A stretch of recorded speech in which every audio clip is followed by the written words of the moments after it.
अरे काय मित्रा, लई दिवसानं आलायस, लग्नाला पण आलायस माझ्या. अरे कामानिमित्त बाहेरगावी होतो त्यामुळे यायला जमलं नाही. आल्या आल्या पहिलं तुला भेटावं म्हटलं. घे पाणी घे. ही सारिका माझी बायको. चहा घेऊन ये सारिका. काय रे राम, कशा आहेत वहिनी?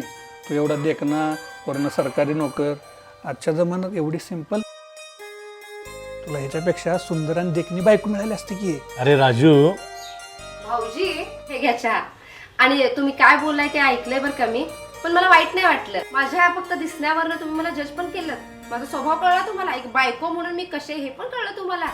तुमच्या मित्राचे चांगलं चिंता आहे ना, मग चांगलं शिकवा ना. माझ्या दिसण्यावरून, माझ्या राहणीमानावरून तुम्हाला कसं कळलं मी कशी आहे ते? तुमच्यामध्ये काय आहे की मॉडर्न एवढे एवढे कपडे घातले, केस उडवले, नवऱ्याला पायाखाली चिरडून ठेवलं म्हणजे चांगली बायको आहे का?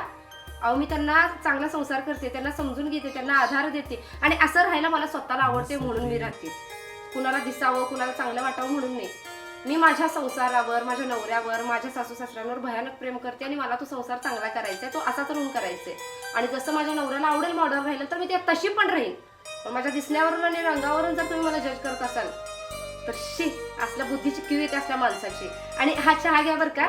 आणि जर बायको मॉडर्न एकदमच तशी, जर जशी तुम्ही इमॅजिन करून सांगत होतात ना त्यांना, तशी असल्यानंतर ती संसारावर टिकते, नवऱ्यासोबत नीट राहते, संसार करते की नाही, या सगळ्या गोष्टी पण ती बाई काय काय करते हे पण तुम्हाला माहितीच असेल की हो, है ना?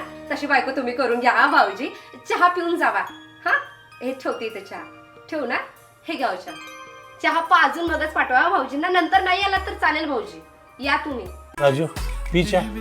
नाही नको, चल येतो. जीव सुद्धा देऊ शकते तुमच्यासाठी.